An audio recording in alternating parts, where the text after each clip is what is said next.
Among the world's most modern motorsports facilities, Kansas Speedway opened for business in 2001, some 15 miles west of Kansas City, Kansas, under the ownership of ISC. Originally consisting of a 1.5-mile tri-oval with uniform 15-degree banking, the facility underwent a major revamp in 2012 that resulted in progressive banking of the oval, 17 to 20 degrees, along with the addition of a 6-turn road course, incorporating a twisty infield section in all but a few hundred feet of the oval. The facility has permanent seating for 72,000 spectators, along with a hotel and casino featuring more than 100,000 square feet of gaming space. Kansas Speedway has hosted a variety of motorsports events over the years, including all 3 NASCAR Premier Series, ARCA, the IndyCars, and Grand American Sports Car Series, which utilize the road course. Tonight, it's the LSR Cup Series Drought Buster 100. That's next on HBR TV.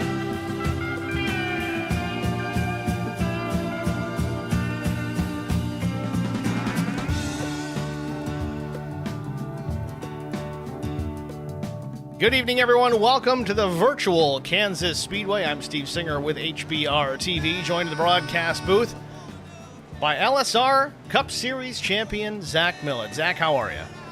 Hey, Steve, that's got a nice ring to it, buddy. Yeah, it does. Not to say that there's a lot of surprise people out there with as many victories as you locked down this evening or this season, but nevertheless, you still had to work for it, so congratulations at that. We'll jump right into the race details for this evening. 100 laps the race distance, 67-degree ambient temperature, 40% humidity, clear skies, 6-mile-per-hour breeze. Track temp very cool, 69 degrees Fahrenheit. With that said, Zach, track temperature being as low as it is, what do you expect out of this race here this evening? I don't know, man. I think we're going to have some tight racing. I think the tires are going to last a little longer because of the lower temps. They're not going to get quite as hot as fast.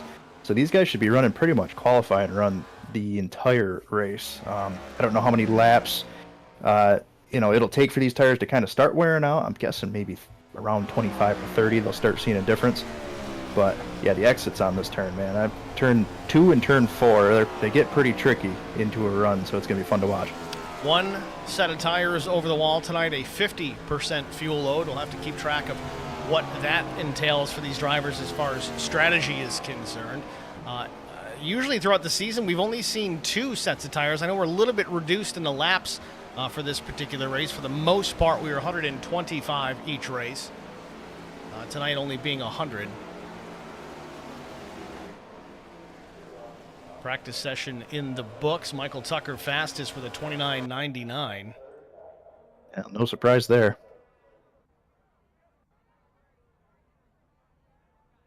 See who takes to the track first. It's like Michael Tucker, be first to roll.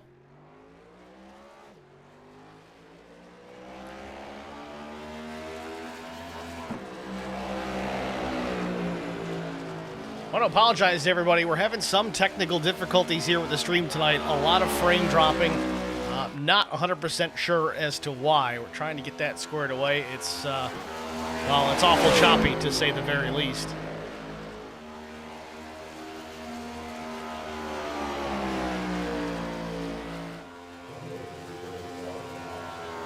While qualifying runs here, we'll try to get that squared away.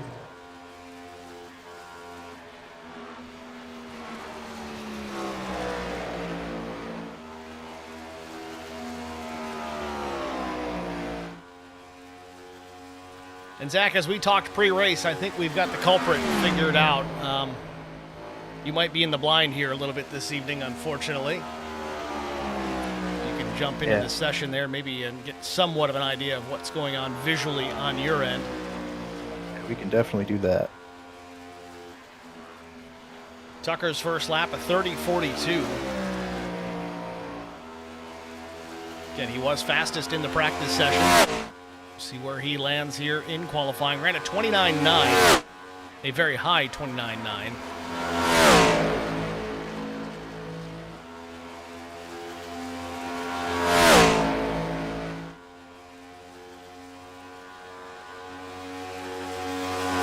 Lap 2 for Tucker, a 30.264. Still maintains his spot atop the board. Randy Coaching jumps into the second spot, 30.619.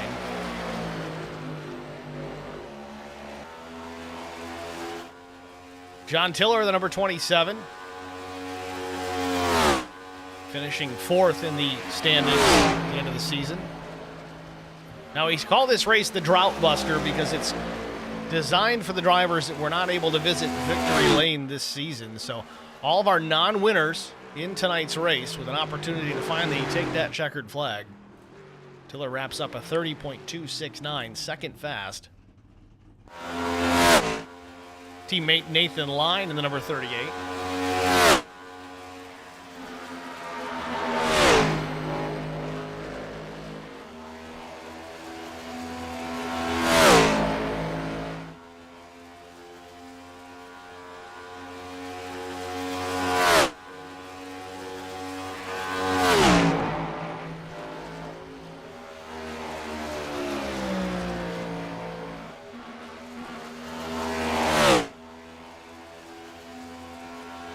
Nathan Lyon hits the wall there on corner exit. That's going to invalidate the second lap, so a 30.8 is all he's going to be able to muster here. Jarrett Woodard, a 31.3 on his first lap. Back to start finish. Where does the 79 lock in?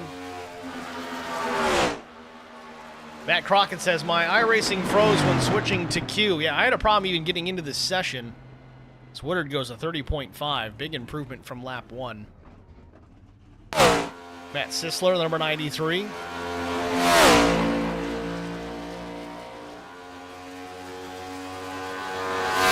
So Matt Crockett having an issue. He hasn't been able to qualify as of yet. I don't know if this was a 5 or a 10-minute session. We'll double check that here right now. It is indeed a 10-minute session, so Crockett may have time to get back in here and turn a couple of qualifying laps.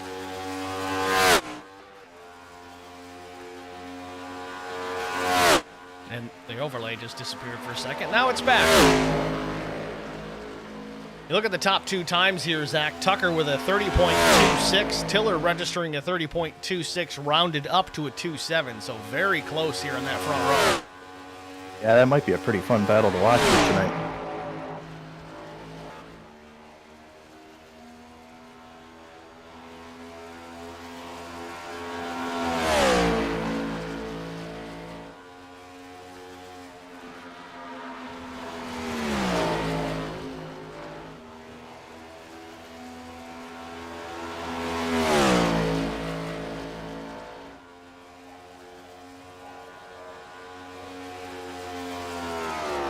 First lap for Sisler doesn't count for whatever reason. A 30.434 for lap 2 puts him P5.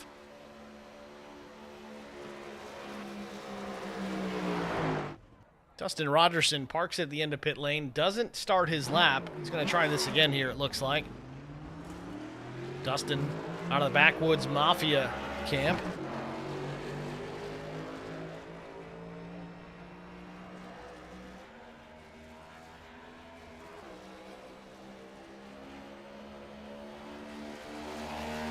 I'm thinking Rogerson will probably put up a pretty good time here. I know he's been putting in the practice. He's been streaming a lot lately too. He's been on TikTok and YouTube. Backwoods Mafia. Now, Facebook at Backwoods Mafia SR. I don't know if that means safety rating or what, but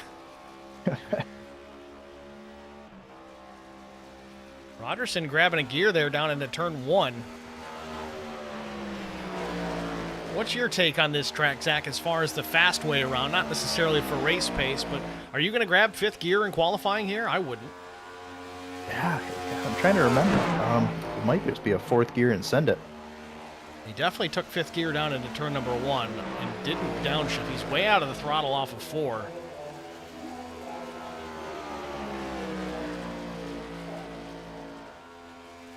Definitely a throwaway lap. Yeah, 31.047 puts him last on the field.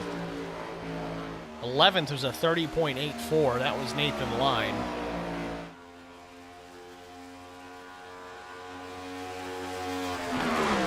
Still a few minutes left in the session. Don't know if Crockett's going to be able to get back in.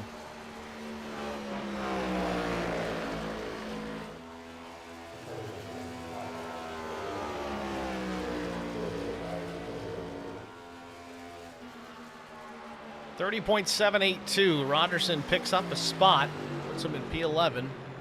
3 minutes left in the session. Crockett, if you can hear me, Still got some time if you can get in here and get running.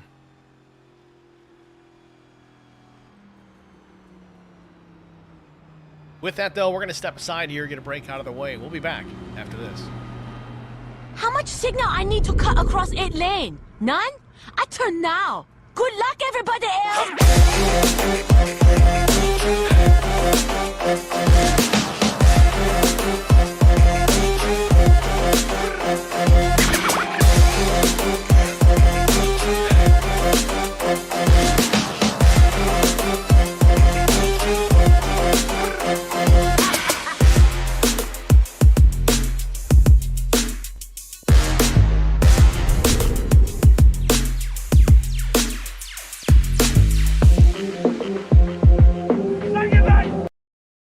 I met Marcos Garza when we were doing radiothons for St. Jude Children's Research Hospital. We needed sponsors to help us raise money, and he's always the first one to jump in. I would describe Marcos and his team as upstanding, someone you can trust, and he is just a genuine guy.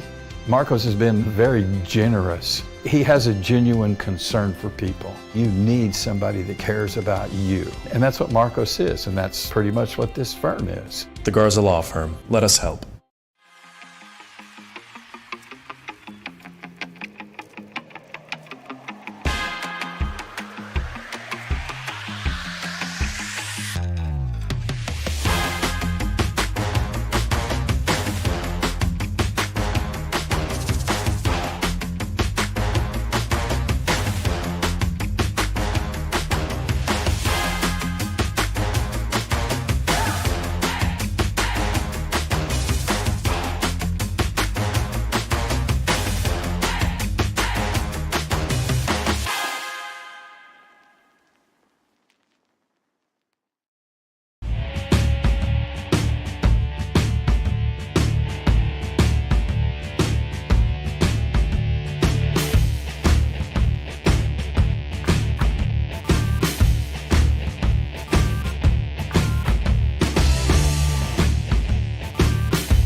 Welcome back to Kansas Speedway for the Drought Buster 100. We're going to take a look at our starting grid before we get things underway. On the pole position with Right Turn Racing in the number 39 with a lap time of 30.264 seconds. It's Michael Tucker. Outside front row, did Matt Crockett get a qualifying lap in? He certainly did. And look at the differential. Zeros across the board. The same exact lap time down to the thousandth of a second. We got to go all the way up to the 10,000th to factor it out. Matt Crockett will start outside front row. John Tiller will start from the third position. Fourth is the 28 of Scott Beardmore. Fifth starter, it's Joe Tucker at the number 13. Sixth is Matt Sisler. Seventh goes to Drew Prowl. Eighth starter, the number 79 of Jarrett Woodard. Ninth in the 5 is Randy Coaching. Sean Roberts will start 10th. Darren Jones, the Backwoods Mafia number 3, starts 11th. Dustin Rogerson with his teammate will start from the 12th position. 13th starter, it's Nathan Line from Fueled Up Motorsports. Jesse Redding will start last in the 14th spot. Small field here tonight, but that's your starting grid from the Drought Buster 100. Green flag coming up momentarily. Matt Crockett giving us kisses in this stream chat. That's a hell of a lap, man. I mean, Yeah. especially short notice. You know, he had to rush in there and get it done quick, and boy, he did it. Moving right along. No win penalties to speak of here, since these are all drivers who have failed to win a race this season. Someone is going to break that drought this evening. So it's that time, Zach. I know we talked about it a little bit earlier on. Who are you going to pick? Oh man, this is easy. I was thinking about this for a while tonight. I think I'm going to go with Jesse, Little Legs Ready. Jesse, I think Little Legs. I don't know. He's good here. I know he didn't qualify. I don't think he needs to qualify. I think he's going to make a good run tonight, and he's going to be up there. It's going to be a tough one here. Matt Crockett really screwed up my way of thinking here by putting it on the outside front row, but it's easy to pick Tucker, but I still don't know if I'm convinced he can save enough tire, especially with only one set. I'm going to go John Tiller. John Tiller for the win tonight. Solid. I like it. Can't go wrong.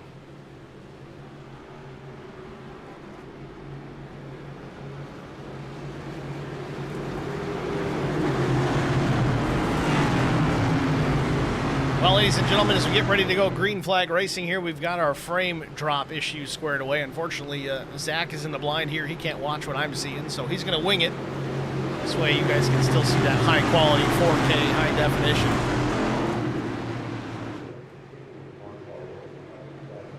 Green flag. Green flag is in the air. We're racing from Kansas.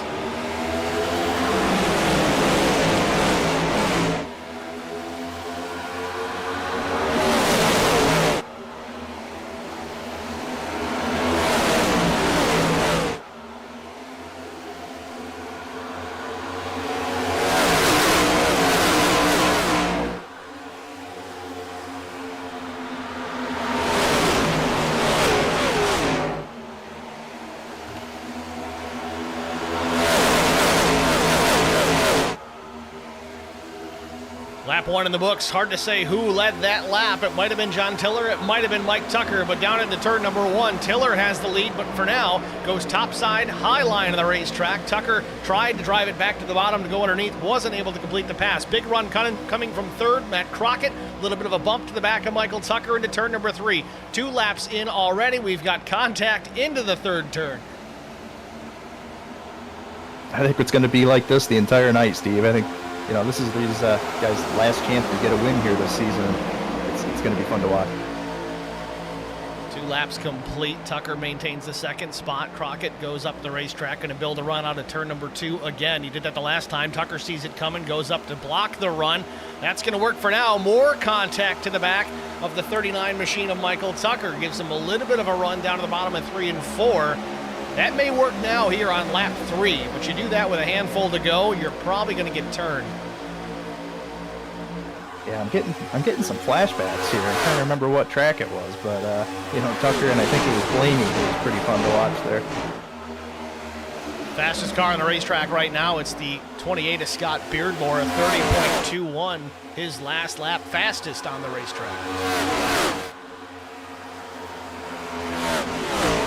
I imagine the draft is playing some sort of an effect on that. You know, These cars are very aero dependent. As always, you're in my head. I was just going to ask, Zach, how much does the draft come into play here at a place like Kansas Speedway? I know in the bigger tracks like maybe Michigan or Fontana, you see a lot of that, but this track's a little bit smaller, still an intermediate, but does the draft really play a big part?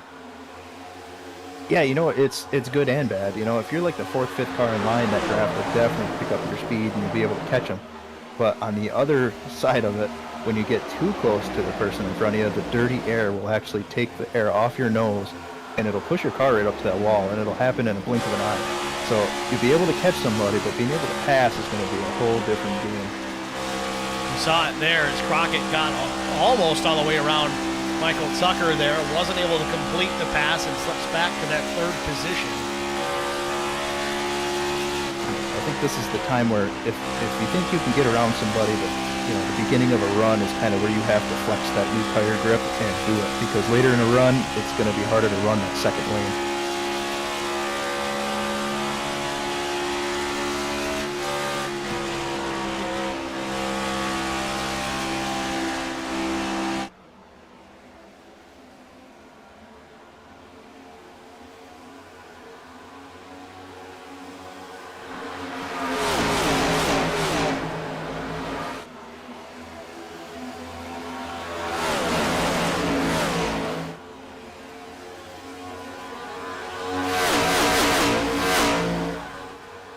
Tiller still leads. Tucker back about a quarter of a second. Crockett running in the third position, not too far back. Top four really separated by a handful of car lengths from Tiller, Tucker, Crockett to Beardmore. The top four starting to come together and putting some distance on fifth place. That's Matt Sisler. Sisler up one spot since the drop of the green flag. I think that's another driver, Steve, that'll be up there before the end of this race, Matt Sisler. He always finds a way to be up there towards the front. Yeah, and that's very true. And in a smaller field here tonight, not as many opportunities to be involved in somebody else's problem with less drivers on the racetrack. Again, all the drivers here tonight have yet to visit Victory Lane this season. This is their final opportunity to do so, with former race winners ineligible to run here tonight. So this is all for them. Following up on Zach, your comments about being in dirty air, Drew Blaze in the stream chat says, if I had $1 for every time I've burnt up my tires in Millet's dirty boo-boo air, I'd be a millionaire. Well, he said it best, man. Dirty boo-boo air. I like it. Tucker now within a few feet off the back bumper of John Tiller. Battle for the race lead about to get going here. Tucker takes a peek to the inside across start finish.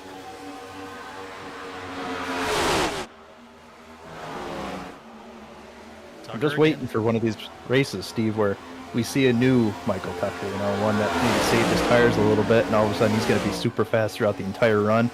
I wonder if this is going to be the night. I'll be honest, that we have seen his improvement on that. Go back to the earlier handful of races of the season.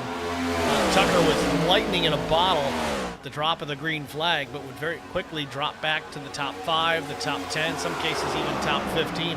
Would just abuse the race car, burn off the tire, and he wouldn't be able to keep up with those guys that were babying it early on.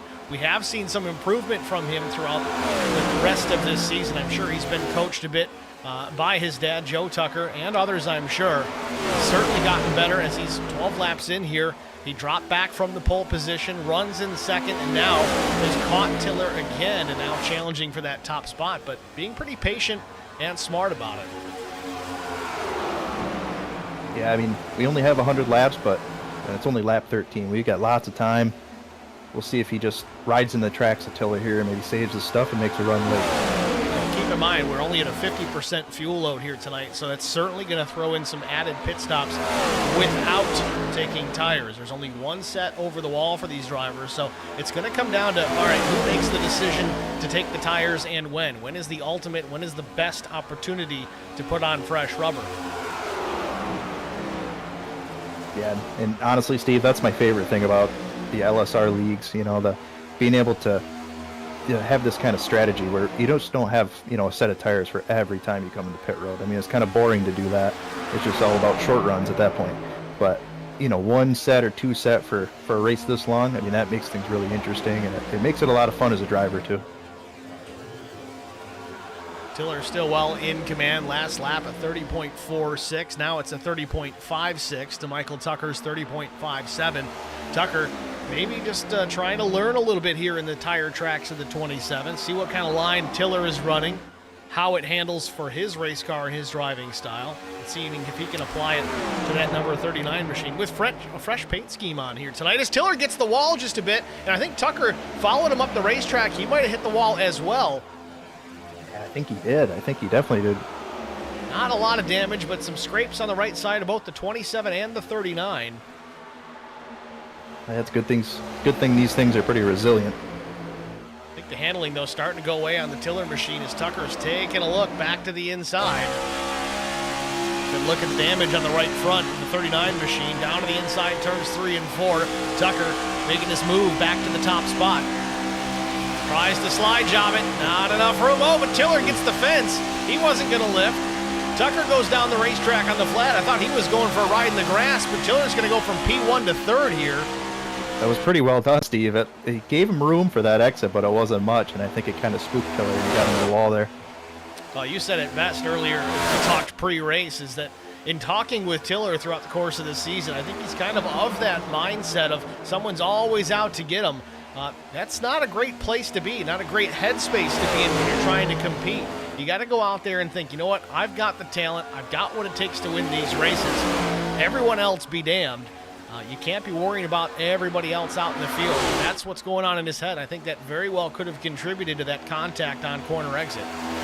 The best thing he could do right now is just forget that even happened. Just run your own race and do what's best for you and your car and your tires. And see him sending it in the entry here a couple times just to get in right there into Michael Tucker. I think Crockett might have pushed the back bumper of the 27 just a tiny bit, just as Tiller turned down. I think they got lucky to not make any contact or even spin the 27 out. Now they're side by side for the race lead, back down into turn number 1. 2 by 2 for the top 4 spots. Tiller back to the bottom. Tucker loses the grip, loses the spot. We're going to go 3 wide for the second spot. Oh, contact for those 3 drivers. Beardmore, Tucker, and Crockett all making contact off turn number 2. Second, third, and fourth in trouble here. Lap 19, our first caution of the night. Oh, man, Steve, hell of a job by Matt Sisler to go all the way down low to avoid that chaos. Good job. Sisler's going to jump up, I think, into the 3rd spot here.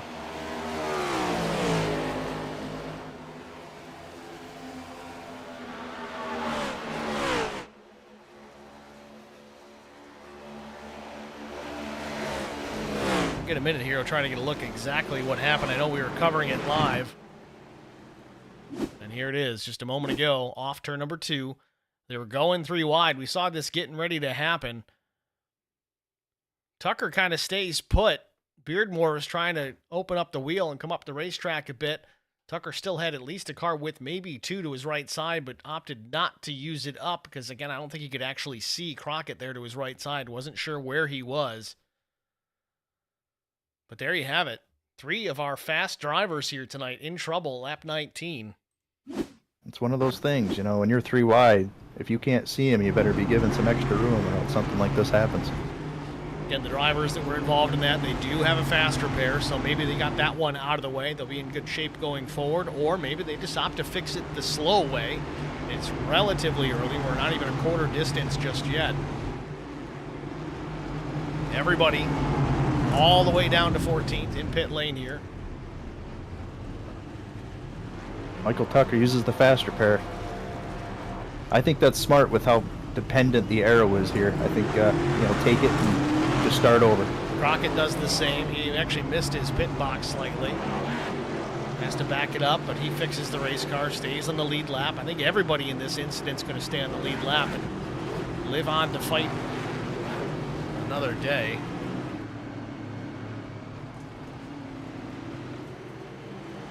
So it looks like Crockett's going to restart in the 8th position. Michael Tucker is managing to hang on to that 2nd spot even after being involved in that accident. Matt Sisler will be up to 3rd. Sean Roberts will be 4th. Randy Coaching 5th. Drew Prale 6th. Joe Tucker 7th. Again, Matt Crockett 8th. Darren Jones 9th. Scott Beardmore 10th. 11th belongs to Dustin Rogerson. 12th, Jesse Redding. Nathan Lyon 13th. Jarrett Woodard in 14th. Still in the pit lane here. Not sure. Yeah, there he goes. He's rolling now. Woodard maybe had some additional repairs to make. He spent 58 seconds in the pits.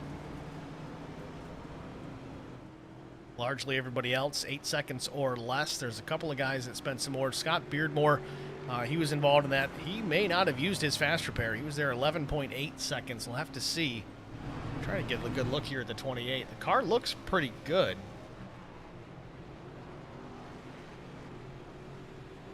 Well, he's going to know pretty quick if there's anything left to fix on that thing. Sometimes even when you get your optimal repairs done, it's still not as good as it was before.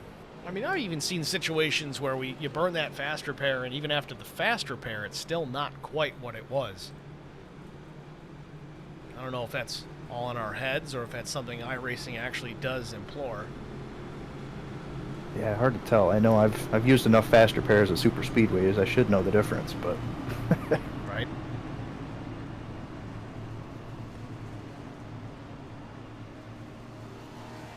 Well, this will be a good restart, Steve. Everybody's on old tires, and I'm kind of looking forward to this one. Well, the good news is equal playing field still, so just nobody spin the tires, and I think we'll be okay. Tiller takes the inside, green flag out. He gets the jump.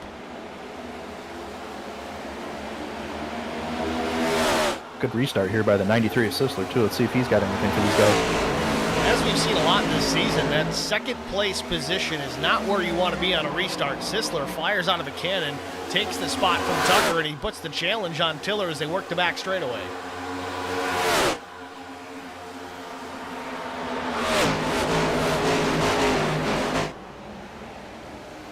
Side by side for the race lead off turn number 4. Tiller's got it by just a foot or maybe 2. Sisler's got the run to the bottom of the racetrack, kind of shortcutting things on the apron, still side by side down into turn number 1. Meanwhile, Sean Roberts working his way up into the 4th spot.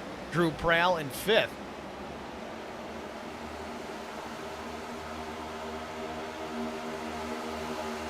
Sisler, not a great exit at turn 2, loses a few car lengths to the 27, and now he's in the wall. Scrapes the right side, loses some momentum. It's going to move Sean Roberts to P2. Now a side-by-side battle for 3rd with Sisler and Tucker, but Tucker had the aid of the draft from the 66. Now Sisler up the racetrack in the fence again. It's not good for it.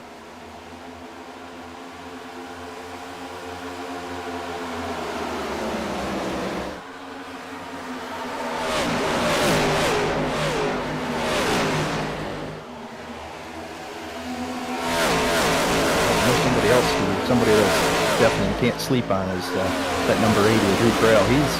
I've noticed the pace increase in Drew Trail in the last couple of months. He is always up towards the front.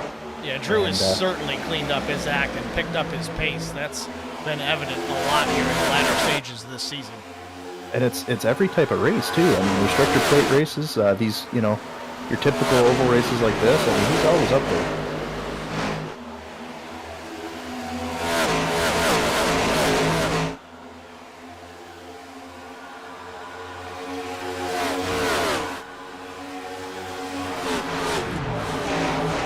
Someone's cutting the fuel off already here, trying to save some gas. I think it might have been Drew Prowl. Let's ride on board with the 80 and see if he's lifting and coasting.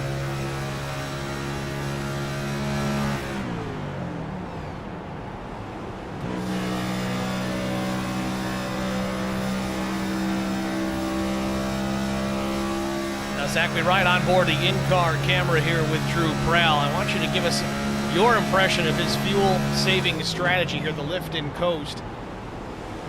I've got my opinions. What's yours? Well, I'm kind of blind to it because I can't really see it.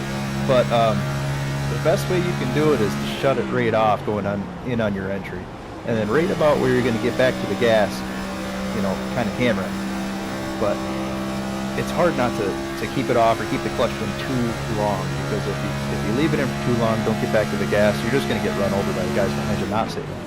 So it's possible to make a pretty big difference though. As we watch it here on the broadcast, we're watching Drew lift and coast, and it seemed that the first few corners that we watched that, he's putting a lot of pressure on the right front tire. It's really sliding the nose up the racetrack. Is that more related to the timing of when you lift out of the gas and hit the clutch? Because you're really trying to unload the race car and kind of load up the right front. Very similar to trail braking on a road course.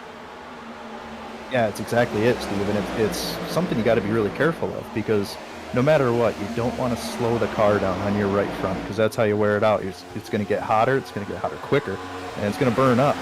So if you need that tire, which in a race like this you only got one set, you're going to you need to avoid doing that. So just start letting off or coasting earlier, and you can kind of set the car earlier and get back to the gas sooner.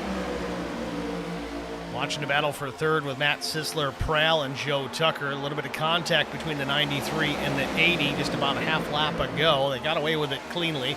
Sisler stayed in the gas, but now he's got Joe Tucker who was inside. Prowl's going to tuck behind Tucker, but looks like Sisler had a better run out of the corner and carries that momentum down into turn 3. Still working that real high line here in the corners.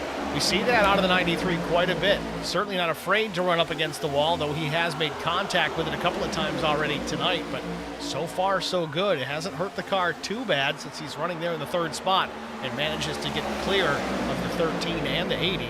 Sets his sights on the 66 of Sean Roberts. You can see what kind of run these cars get off the exit.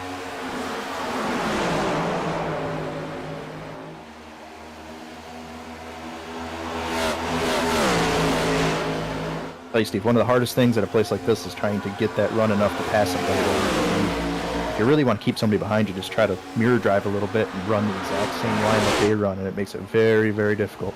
Well, it seemed like Sisler was having a pretty good luck at, I guess what we just want to call it, arrow blocking. But now he's pulled up along, or at least behind the 66 of Sean Roberts, using that draft as Prell gives Joe Tucker a big shove down into the corner. Gets him alongside Joe Tucker, but really that's what opened the door for Joe Tucker is Sisler got stuck in behind Sean Roberts. Had a lot of a run there in behind the 66, but had nowhere to really go with it. Allowed Tucker to get to the inside, and now Joe's looking up top, try and take the second spot from Sean Roberts.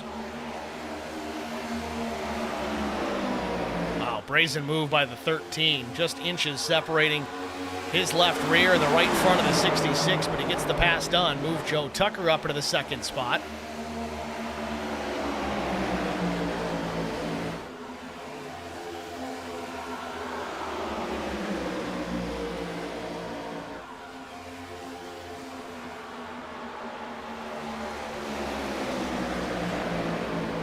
Sisler has slipped back into about the 5th position, though that spot is still contested. Himself and Drew Prell, and now Prell gets clear of the 80 machine up into P4. Sisler back to 5th, now 6th, the 5 of Randy coaching. Think Sisler hurt the car, or is he just worried about the tires at this point? Yeah, it could be a little bit of both. I think what he hit the wall there maybe 2-3 times, so yeah, I think it could be playing a factor here for sure. Meanwhile, we're going to have a battle for the race lead here, about a half a lap or less, as Tucker's closed into the 27 of John Tiller. Tiller's been the class of the field here tonight, but he's certainly not wiping the floor with anybody. Car length between the 27 and the 13. We saw Michael Tucker battling with Tiller early on. Really couldn't get that pass completed, or at least maintain it. He got around him once, got clear, but it was a lap later that Tiller took it back away. We'll see if dear old dad has a little bit better luck. Yeah, it's the Tucker and Tucker show here. He's right on him. He's been faster the last 3-4 laps, so let's see if he can do anything with it. Speaking of fast, Drew Prell's coming up through here. He's in 3rd now. Again, sniffing the draft off Tiller and Tucker. Tucker making a look to the inside. A good run off 4. Tucker's going to lead that lap. Still not clear. We'll see if he can drive it deep into 1 and get around the 27. Wasn't able to get it to turn down. I think the 80 of Prell being there kind of surprised him as we got a 3-way battle for the top spot off turn 2. Prell has to lift out of it to avoid chaos. Tucker maybe the same, has to slip back in behind Tiller. I think it would have been a little more beneficial for the 80 to stay tucked in behind Tucker there. I think they both would have made the pass. Yeah, I mean, if there's not a hole for Tiller to pull the car down into after Tucker went on by, Prell could have just followed him right on through and taken that second spot, forced Tiller to start all over again, but instead Tiller maintains the top spot. Joe Tucker runs 2nd, Prell 3rd, Sean Roberts 4th, and Matt Sisler rounding out that top 5. No challengers coming. Just one thing like that happened, Steve, and now we got the top 5 right under a blanket again. Well, it doesn't take much. I mean, you get these guys at the front of the field, the top 2 or 3 fighting for position. Anybody that's behind them is going to reel them in a hurry. Number 1, they're punching a bigger hole in the air when they run side by side. Number 2, because they're side by side, they're not running as fast. And number 3, well, you're getting into the wall. Drew Prell just scrapes the right side. That's going to slow his momentum and open the door to Sean Roberts. Real impressed here with Joe Tucker. He seems faster every single lap. I think he can get this pass done here.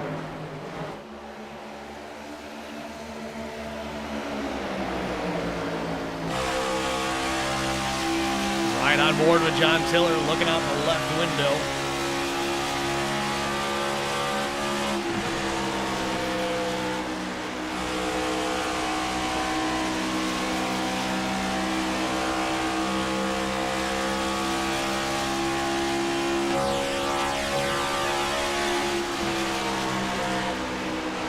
Kind of see what we were talking about a little bit, Steve, about longer into the run, how that bottom lane, the second lane, is just going to be tougher to complete those passes. Oh, here comes Drew Prell to the outside. Big time run for the 80. It's like, you guys stop messing around. I'm going for it. Tucker stays hung on the left rear, but now it looks like Prell might be clear. Sean Roberts not going to stick with him. He wants this position. Great battle here at the front of the field.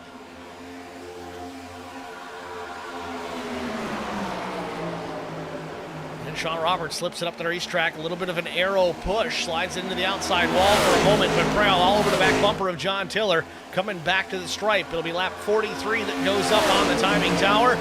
Side by side, the battle for the race lead. Prell with a nose out in front down into turn number 1. Can he complete the pass?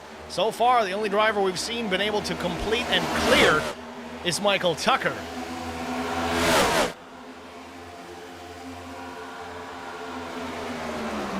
Oh, Prell is right there. Might get him into the wall just a bit. Slides off the racetrack.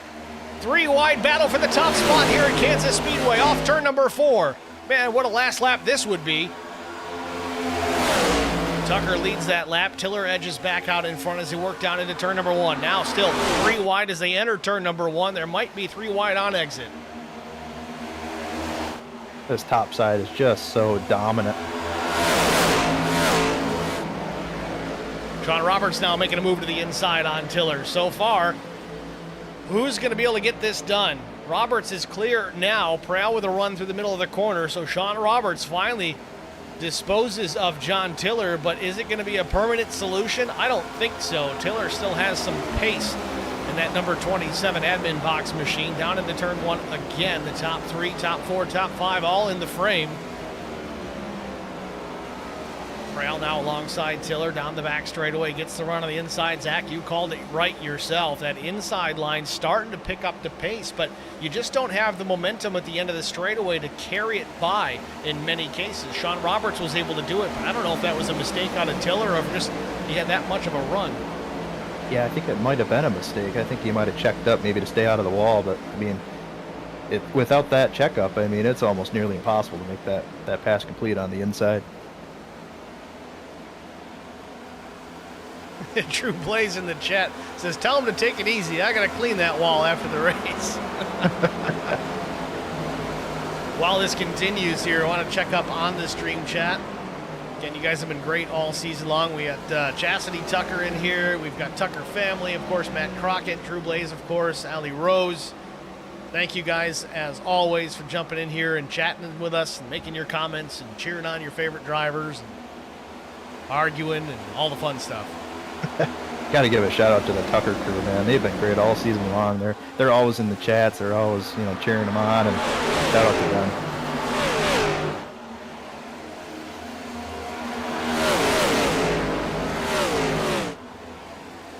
Looks like Tiller got the wall there on the exit. I think you're showing some tire wear here, Steve.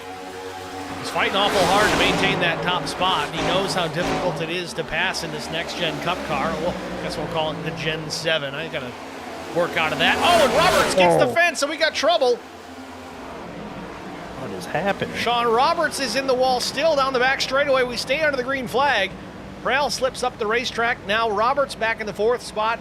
Prell in 5th. Joe Tucker retakes the top spot. Then it's Matt Sisler, John Tiller, and still the battle for 5th.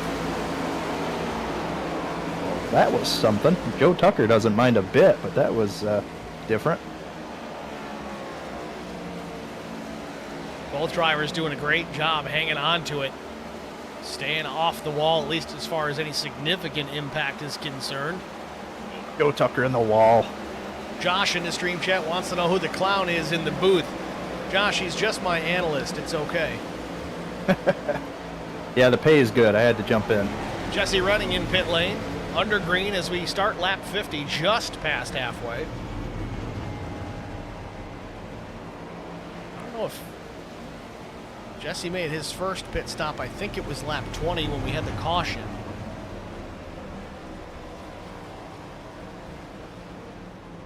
Chris Stange says 20 plus viewers, 5 likes. That's a great point. The sad part is 2 of them are for the guys in the booth. Yeah, I was just going to say it, Steve. 4 tires and fuel for Jesse Redding. He drops the jack. He's down and away at 15.60 second stop.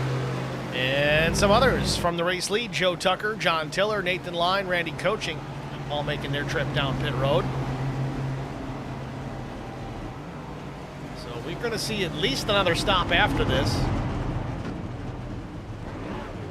Tucker's going to take tires, or is he? No, fuel only for the 13.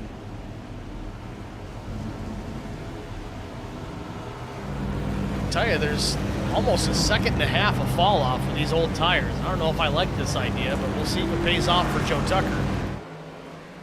Meanwhile, Sean Roberts to the race lead. You definitely want your tires to not be, cycled on the track too far behind, but at the same time, I mean, you know me, Steve, I want my tires as late in the run as possible. I think later matters the most, especially if a caution comes out. You just have that much more of an advantage. Prowl might get popped for speeding here. Had trouble slowing down for pit lane. Open the door for Sean Roberts. We'll see if these two get out of pit lane without any problems.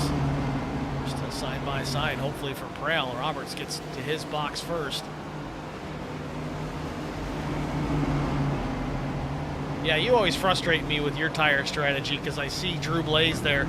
He'll pit before you, and 10, 12 laps later, he's cutting into those lap times. He's a second and a half quicker every lap. And I'm like, he's going to get chewed up. He's going to get chewed up. Somehow it always works.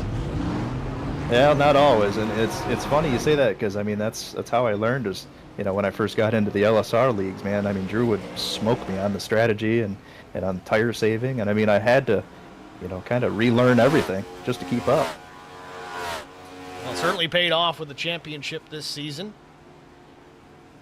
Dustin Rogerson led some laps here. He's now in pit lane under the green flag. So is Michael Tucker, Darren Jones, Scott Beardmore.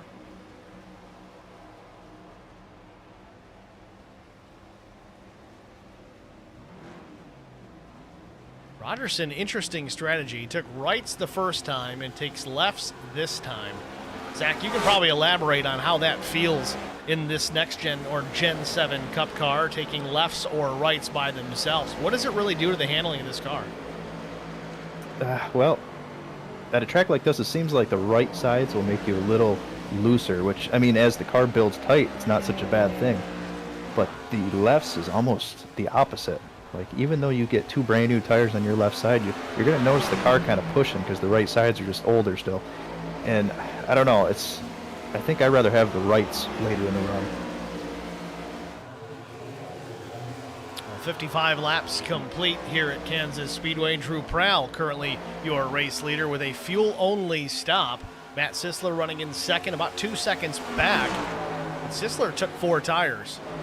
So he's going to reel him in a hurry. As we said, it's about a second and a half, sometimes more, of fall off from the fresh rubber to old. Granted, we're going to see some 2-tire strategy. We'll see what that does to the lap time. So we're going to have to see it after our break. It's going to be a side-by-side break from HBR TV, so stay with us. You won't miss a moment.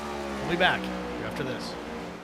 I met Marco Scarza when we were doing radiothons for St. Jude Children's Research Hospital. We needed sponsors to help us raise money, and he's always the first one to jump in. I would describe Marcos and his team as upstanding, someone you can trust, and he is just a genuine guy.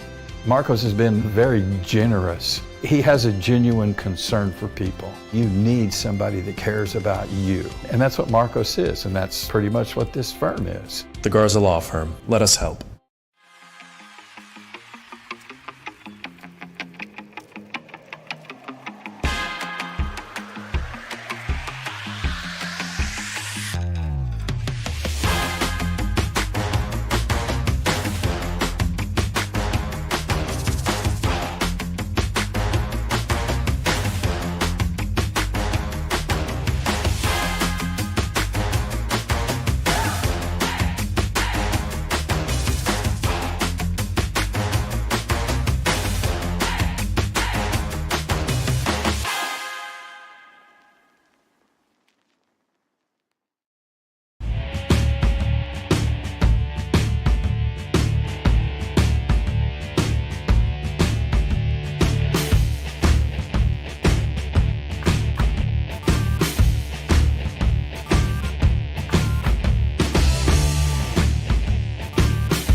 Back at Kansas Speedway, 63 laps complete here in the Drought Buster 100. Continuing to watch a great battle for the race lead between Matt Sisler and John Tiller. As we've seen most of tonight's race, drivers can get alongside and get 90% of the way around the driver they're trying to pass, but just cannot get clear and complete. We've seen some guys get it done here tonight. Sean Roberts was able to get clear of John Tiller. So was Michael Tucker, but very quickly Tiller was able to pass him back in both cases. And then with the Sean Roberts situation, pit stops quickly followed. Now we watch this fight. Sisler and Tiller, the top two, both drivers taking 4 tires on their most recent pit stop. That means they're out of tires. They've got nothing left over the wall. No opportunity for NASCAR to jump in and say, okay, here you go, you're going to have an extra set. Sorry, this is what you got to work with. This is how it's going to be all the way to the finish. And what's crazy too, Steve, is Drew Prail all the way back in 5th place. He was up there fighting for the lead most of the start of this race, and he didn't take those tires, so the fall off is just super noticeable. Well, see, that's the thing too, though. It's like, at what point does everything equalize? I know you've got experience in this car now, a couple of seasons under your belt in a Gen 7 car. You know, you've got a second half, maybe even 2 seconds of fall off, but at what point do the leaders that took those tires get to the same similar lap times as the driver that didn't take tires? You know, I think unfortunately for Drew, I think it's just going to be too long. You know, this is only a 100-lap race.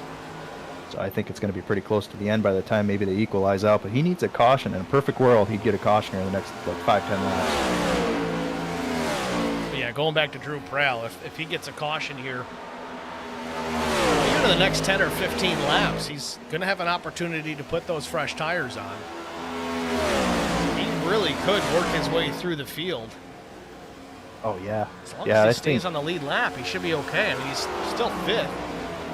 Yeah, and I don't think his pace is really that bad. I mean, it was a second slower than the leader that last time by, so it's pretty bad. But, you know, 32 seconds around this track, it'd take a long time for him to get lapped.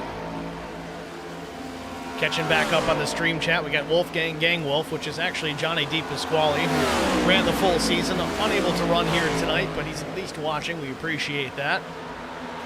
So we had Chris Stange again cheering on Tiller. We had Derek Buckaloo cheering on Rogerson, and then Drew Blaze, of course. He's here to watch Fahey wreck, but Fahey's not here, so. Still waiting for Fahey to wreck. Just not the same. Yeah, Steve, I wanted to shoot you. Congratulations to the 804 subscribers now. I just noticed that the other day that you peaked 800, and that's pretty cool. Definitely makes a big difference when everybody hits that like button. Yeah, that's a plus. The subscribe button is the biggest thing. I think you're the one that told me we hit 800. I didn't even know it. I've just been so busy lately with work and kids and everything else. It's just, you don't have time to pay attention. As you can see, we haven't been doing a whole lot of broadcasting here lately with LSR finishing up. And right now, my only series is the iRock Challenge Series, which inadvertently took a Monday night off this week. Long story, we won't get into it, but they're going to run at Lanier, two twin 125 lappers at Lanier in the late model stock. So tune in for that on Mondays. And I think in May we've got some road racing kicking off with, I don't know if we're calling it LSR or if we're calling it PFR, but either way, it's the same group of people. They're going to be running the sports cars with GT3, LMP2, and the GTP cars. So it'll be a fun one to do once again. I think, Zach, you're going to be in the booth for us with that as well, right? Oh, you bet. I'm looking forward to that one. That is by far the most fun to be in the booth for. I mean, that's a blast to watch and call, and yeah, I can't wait for that one, Steve. Josh/Caleb Sisk in the stream chat says, are we done with pit stops? I don't think so, because we had a caution at lap 19, everybody pit at lap 20, and everybody came down about lap 50 to 53 to get more fuel and their tires. So I think we've got another stop coming. So even if we don't get a caution, Drew Prail will have an opportunity to bolt those tires on, but I think the caution would be a bigger advantage for the 80 if that were to come true. He'd be hard to guard.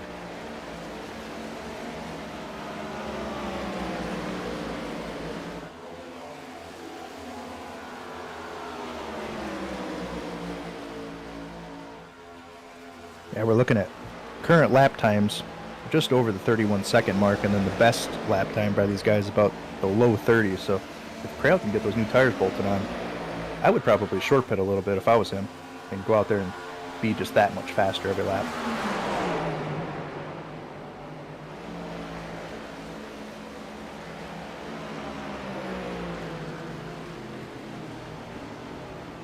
And there it goes. Drew Prail in pit lane. Nailed it.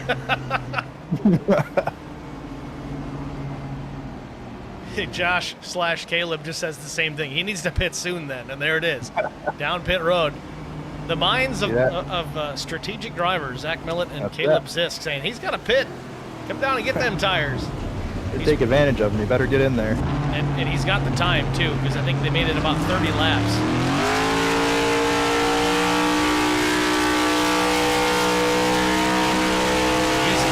Don't blow it up.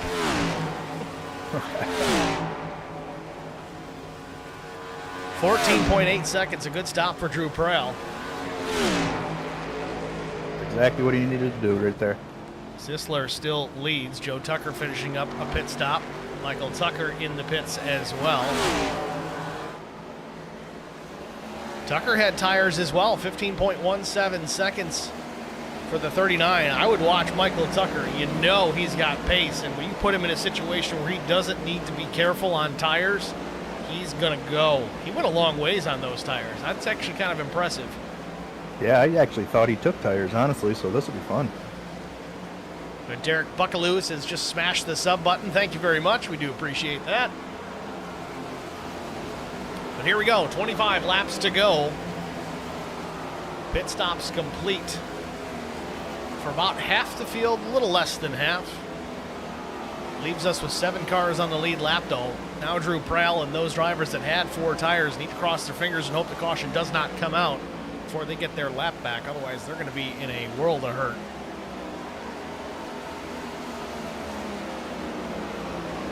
Sisler's Prail. Go ahead, Zach. Said Prail, he really needs to race to get into that lucky dog spot right now, just in case that caution were to come out.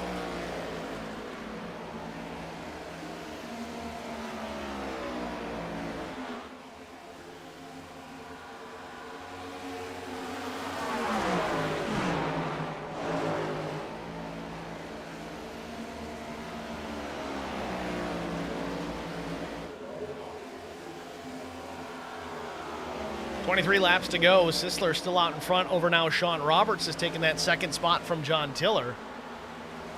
Still Roberts a second and a half back from the 93. Looks like the top 6 drivers, though, all took tires on that pit cycle at about halfway. 7th place Randy Coaching has finished up his pit stop, a 9.2 second stop. That very well may have been fuel only for the 5.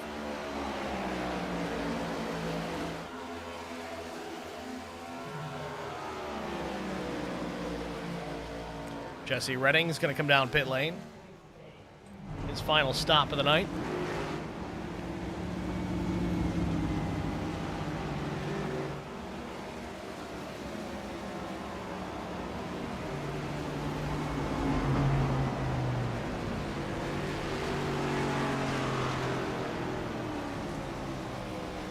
Nathan Line doing the same. Having only the 1 caution, Steve, this race is flying by. Really is cruising. Granted, we are at 25 less laps than we've run most of the races this season, so that turns it into a bit of a sprint more than anything. John Tiller in the pits, his final stop as well. We'll see if he's got anything left after this. I know he probably does not have tires, unless it was just a really long fuel stop. I'm going to go with probably not.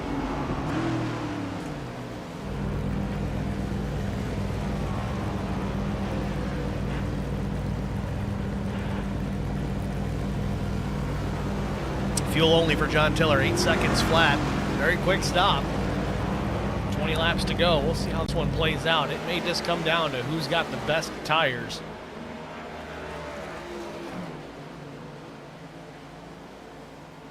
So the question remains now. Sisler still in the race lead. He took his tires about halfway. Still needs to make a stop for fuel, which I would imagine is coming pretty soon. Oh, here he comes. Yep, there it is.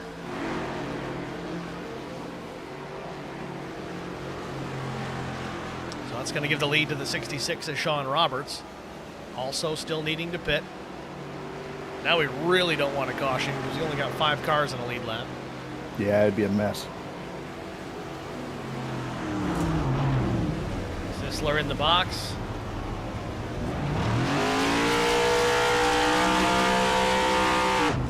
.52 seconds for Matt Sisler, about a half-second quicker than John Tiller, as Sean Roberts now in pit lane. See how this one plays out, but I think the race is going to be won and lost here on pit lane in this final set of pit stops.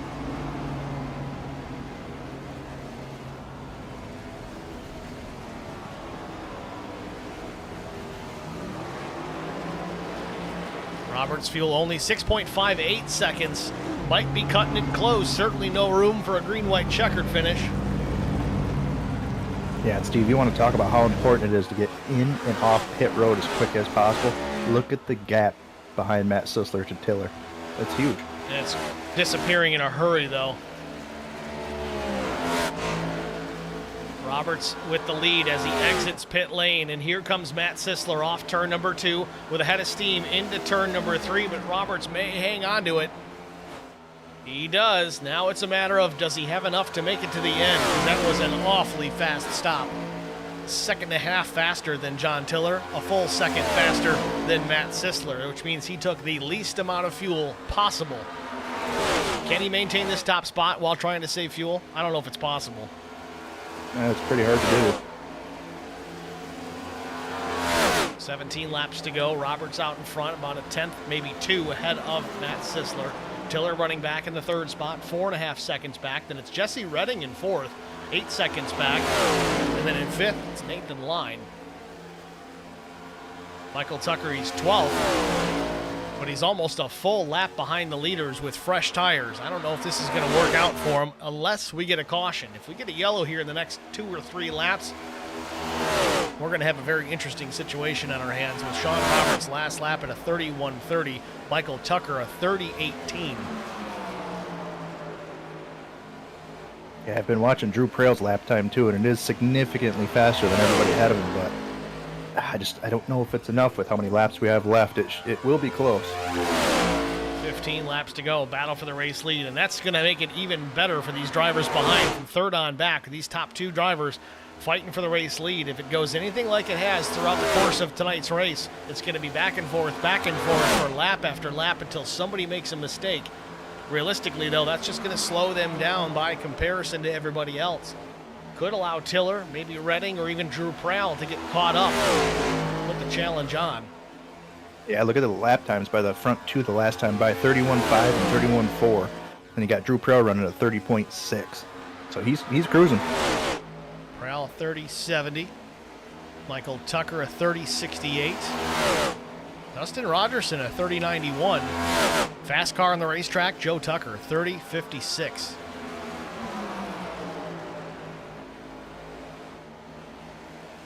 Last lap, Drew Prail of 30.66.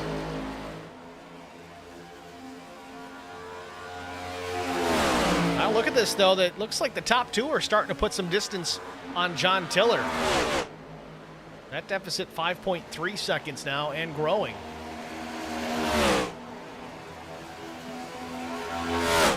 Caleb Sisk in the chat says Prail only needs about 0.8 a lap. Should be doable. 0.8 a lap to catch him, but man, even on fresher tires, it is hard to get around here. You see it with these two. They're on equal footing trying to make these passes, and Sisler just can't seem to get it done. I don't know, Zach, what's your opinion on this? You're coming to the closing lap, white flag lap, turn 4, our entry to 3. Do you make some contact, root the guy up the racetrack? Oh, you know it. You know it. For the win in the last race of the season? Yeah, send it in there. In a field, push him up a little bit. In a field of drivers that hasn't won all season? Yeah, all these guys are hungry. They're going to want that win. It's every man for himself coming to the end of this race. It's not like there's a win penalty next week. Yeah, there you go. Send it. Still watching this battle up front. Sean Roberts and Matt Sisler. Sisler is going to turn it hard left in the middle of the corner. Tries to get to the inside, but doesn't have the drive off that 66 of Roberts does. I think Sisler here, he needs to back up his corner entry and try to get a run off. and if possible, get to the outside. The outside is going to be the spot to make a pass late in this run. And if you watch Roberts, I think he's intentionally, as you said to do early on, trying to take away the air off the nose of Sisler. Every time they get into the corner, he's trying to match the same line that Sisler is. And if you watch the 66 of Roberts, you watch his entry, he doesn't necessarily turn in that way, and he makes an adjustment mid-corner so that he stays right in front of that 93. So he gets all that fresh, clean air, and the 93 of Sisler does not.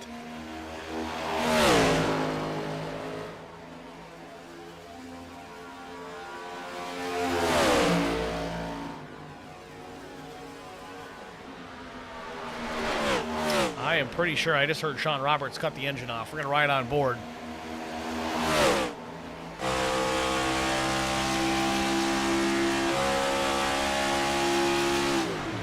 Yeah, Roberts saving fuel. Well, I think that's where that extra time came from, Steve. This might be a little more interesting if he's got to save a little bit of gas just to make it to the end of this thing. Well, you know that, well, here's the situation, though. Sisler came down lap 81, took 7.5 seconds of fuel. Roberts came down a lap later, took 6.5 seconds of fuel. I know we don't necessarily count seconds of fuel most of the time in NASCAR. We look at gallons, but at the same token, they might be in a similar situation as far as their fuel capabilities are concerned. They both might run out. This might be Tiller's race after all, depending, because he was the longest out of the three. Granted, he came down at lap 79. So, I don't know. I think it's anybody's race. Jesse Redding's got a chance. Drew Prell's got a chance. Even if it's not based on pace alone, it could come down to fuel.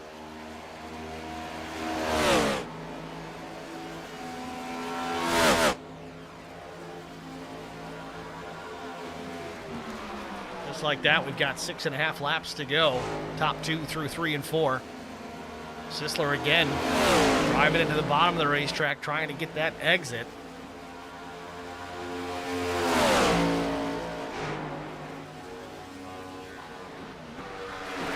Oh, someone grabbed a gear. And I think they grabbed it in the wrong direction.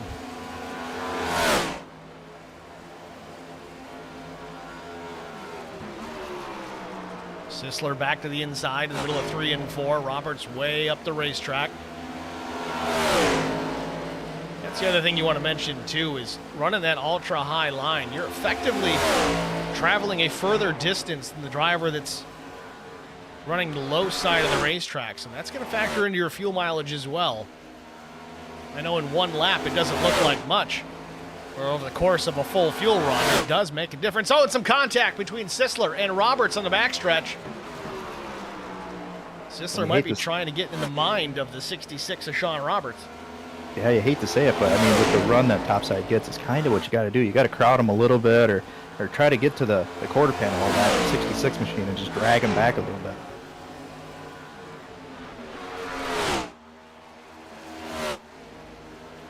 Yeah, that's a good point too, Steve, running the top side. I mean, whatever your iRacing fuel calculator says, it's not calculated for the top line, unless Sean's been running it the entire time.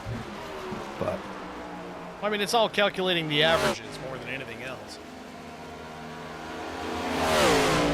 Off turn 4, 3 laps to go for Sean Roberts.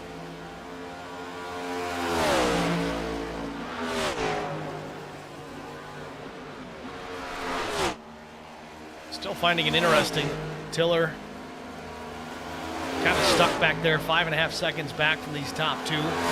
Drew Prell really not gaining a lot of ground either. He's still 6.3 seconds back. that is getting to be an interesting battle back there for third. We're going to have, looks like 2 or 3 cars going for it. Tiller gets the wall there just a bit. That's going to allow Redding and Prell to close the gap.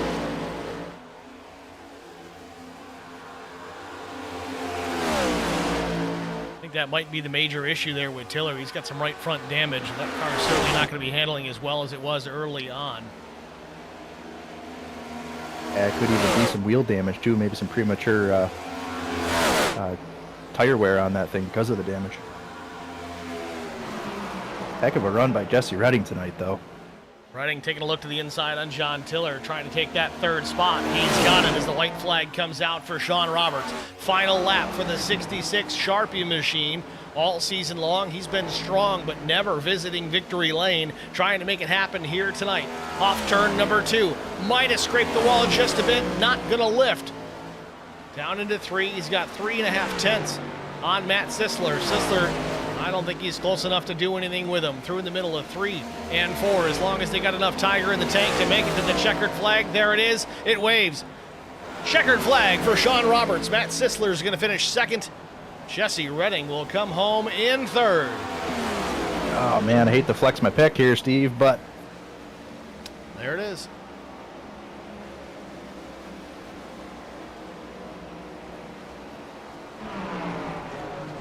Sean Roberts, your Drought Buster 100 race winner.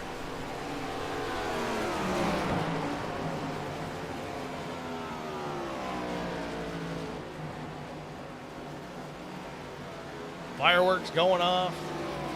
It's a party here in Kansas. I don't know what kind of party there is in Kansas, but it's gotta be decent.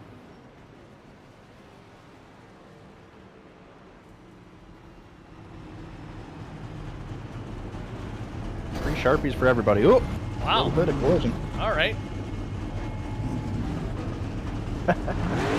Whoops.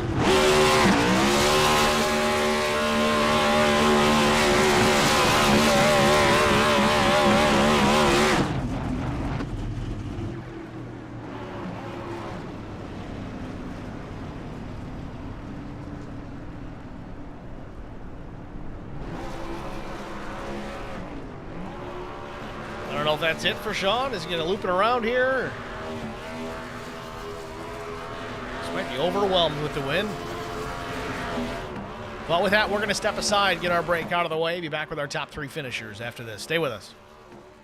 I met Marco Scarza when we were doing radiothons for St. Jude Children's Research Hospital. We needed sponsors to help us raise money, and he's always the first one to jump in. I would describe Marcos and his team as upstanding, someone you can trust, and he is just a genuine guy. Marcos has been very generous. He has a genuine concern for people. You need somebody that cares about you. And that's what Marcos is, and that's pretty much what this firm is. The Garza Law Firm. Let us help.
back at Kansas Speedway. Sean Roberts victorious. Wins the Drought Buster 100 for his first win of the season. Doesn't count towards points, but certainly bragging rights for the number 66. We'll pull that driver of that number 66, Sean Roberts, into the HBR TV booth. Sean, it's Steve and Zach Millett in the booth. You got us? Hey, guys. It's about time, bud. Oh, this is a long time coming. Oh, my God. I'm looking right now. Those last, 5 or so laps. Oh, man, I was shaking the whole time. Just don't make a mistake, because I'm looking in the mirror. I'm looking in the mirror more than I was looking forward of the car. Just look, where's Matt? Where's Matt? Where's Matt? We kind of made that observation in the closing laps of the race. It seemed that you were watching that mirror quite a bit, kind of arrow blocking as much as you could to keep Sisler at bay. He was able to close in, get alongside, but not complete the passes. And eventually there at the last 2 or 3 laps, you started to put some distance between yourself and that number 93. I'm sure you put a lot of work in this week. I know you came awful close to winning there at the Glen earlier in the season, finishing second, but you come through in the clutch here tonight, take the checkered flag. You beat a hard-charging Matt Sisler there at the end, man. How does it feel? This is... I'm a loss for words, to be honest. Oh, my God. But it'll even feel better once I beat Zach. That's what I got to do now. Well, I got my win, now I got to beat Zach. He didn't win tonight. Well, Zach wasn't on track. Well, that doesn't count. I was there I in got to beat spirit. Zach legit on the track. Well, with that said, Sean, again, awesome run here tonight. I know you put the work in this week, but what was the preparation like? What was the strategy play? I know there was a lot of different decisions as far as tires were concerned with only the one set over the wall. Did you stick with the game plan that you came in with, or did you change things up, call the audible? I didn't have a game plan at all. I had the 20 laps of practice, and that was it going into this. So I just kind of played it by ear, just tried to take care of the tires with the only set that I had, and run in the high lane, because that seemed to be the strong lane of the night. That last pit stop, lap 82, you had a 6.58 second stop for fuel, almost a full second faster than Matt Sisler. Were you concerned about fuel there at the end? I know you were trying to save there for a little bit. How close was it? I took a tick short than what my fuel calculator was saying that I needed to complete. And when I got down near the end, I realized I was way more short than I expected, so I had to do the clutch and shut off to save the fuel. Well, it worked out well for you. You got it across the line in time to get back around and do a little bit of a burnout. Did you run out of gas trying to do donuts, or did you still have some left in the tank? That was left. That's what was left of the fuel. Well, Sean, congratulations, man. A well-earned and well-deserved race victory here in the Drought Buster 100. Who do you want to thank? Who do you want to shout out before we let you go? The usual suspects, the guys over at LSR. They always put on a great product. I mean, all the guys racing in the league, they're all respectable out there. They don't, they're high percentage guys. And of course, you and when Zach is in the booth, you guys, do a great job in the booth. Well, Sean, thank you. We do appreciate the kind words. Certainly looking forward to calling the action here in the future in whatever series that you happen to end up in that might be under an HVR TV broadcast. But thanks, man. Appreciate it. Fun to watch you all season, man. Good luck in the next season. All right, thanks, guys. See you next season. Sean Roberts, your race winner here from Kansas Speedway. A little tongue-tied here tonight, to no one's surprise. That was a big win for him. Yeah, it's good to see you, man. He needed that win. Next, we're going to bring the number 93, Matt Sisler. He's going to be, I think, a little bit more frustrated. Got all the way up to that second spot, led some laps here tonight. Got to the door of the 66 a couple of times, just wasn't able to get on by. Matt Sisler at Steve and Zach in the booth. You got me? Yep. Got you. I'm also about to go look in the fridge for a frosty cold one after that. Can't say that I blame you, Matt. Again, an awesome run. You started in P6 here tonight, drove it up into that second spot. Avoided some chaos there early in the race when I think the top 2, 3, and 4 drivers came together. You drove it up into the third spot after that. Then that final pit stop, just fuel only, gets you there up into the second position, reeling in Sean Roberts, not able to complete that pass. What did it take? What was it going to take to complete that pass?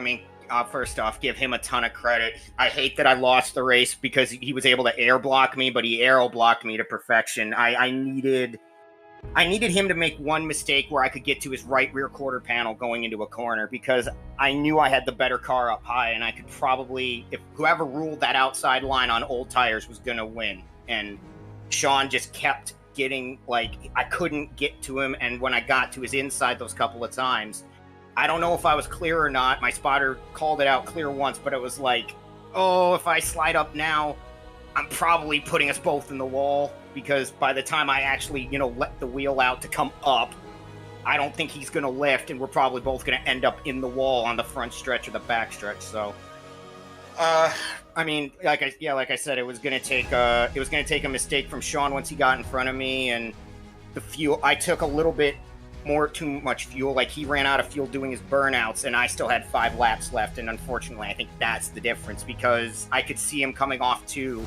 and my first thought was, oh no. I mean, tone down for YouTube. Tone down. Oh no. Oh no. I needed to be ahead of him, because I knew it was going to be a dogfight to try to get around him, and I gave it every single shot I could. And I saw Drew just posted in your stream chat about Art of the Slide Job. I tried, and if I could have been close enough into 3 on the last lap, I was going to go full Carl Edwards and just try to throw it in there, and maybe he hits the wall, maybe he makes a mistake, and I can stay in front of him even if my car's battered on the right side. But just got to send it. I was going to, but I mean, I think, like, with 2 to go, you guys could see it as well. Like, my car just... like, the tires just gave up right at the end, because I had tried too many times to do that diamond and get to his inside. But, I'll get second is really not bad here. Give Sean all the credit in the world again, because I tried. I threw everything at him short of just full out, just sending it in there and bunting him out of the way. And I'd rather run second than knock somebody out of the way. Well, Zach and I talked about it during that round of final pit stops, is that this race is going to be won and lost on pit road, and it certainly did come down to that, especially with your information about how much fuel you put in the race car that you didn't even need. I think if you got out of pit lane ahead of Sean Roberts, I think it would have been a different story. You probably could have held off to 66, as you guys were very equal on pace here tonight. But as you said, second's pretty good here. Congratulations, Matt. It's been fun to watch you all season long. Look forward to hopefully covering some more action with you in it in the future, man. But before we let you go, who do you want to thank? Well, my awesome paint designer at Lil Hooper Designs. He did this awesome Ford Mustang Dark Horse. He actually did it a couple different times, because he had to redo it once when they changed the template initially, and then he had just fixed it, and then they brought out the Dark Horse the day he fixed it, so he had to fix it again. Oh, of course. Exactly. I felt so bad, because I saw the template come out and I went, buddy, I'm gonna need this redone again. And he's just like, you're kidding me. But he's been such a good sport about it. Celsius, Gear Wrench, Tire Pros, all the sponsors on there. Hugger Oranges, which is a little tribute nod to the old EA Sports NASCAR games. That's a sponsor on some of the Create a cars. So, and to you guys, both Steve, you doing the broadcast all season. It's been awesome to go back and watch some of these races. Not the ones where I do bad, but the ones where we have good runs. It's always fun to go back and watch you. And Zach, thank you for winning so much that you were not in any chance of racing this, because that battle between me and Sean would have been for second by about 5-6 seconds if you had been in here. So, but yeah, thanks Steve, and again, thanks to, before I forget, Justin, for putting this league on. It's been a blast to be able to get to come back and run the final few races in this Drought Buster tonight. So, thank you guys for having me, and I look forward to next season. Inevitably, probably finishing second to Zach again. Matt, thanks for talking to us, man. Congratulations again, and hopefully we talk to you in the future. Sounds good, Steve. Take care, you and Zach both. Matt Sisler, your runner-up here at Kansas Speedway. We got one more to deal with, and it looks like Zach Millet's down with Jesse Redding. We'll pull Jesse into the booth, and Zach's going to get a word with the third-place finisher, the driver, the number 21. It's Jesse Redding. Jesse Redding, man. Good to see you up here, buddy. You had a hell of a late race charge to get that third place. Man, first off, congrats, man. It's awesome to see you up here in this podium. And I wanted to ask you, what kind of pit strategy did you have in this race? Did you plan on taking your tires when you did, or was it just kind of like a play-by-ear type thing? Yeah, it was all part of the plan.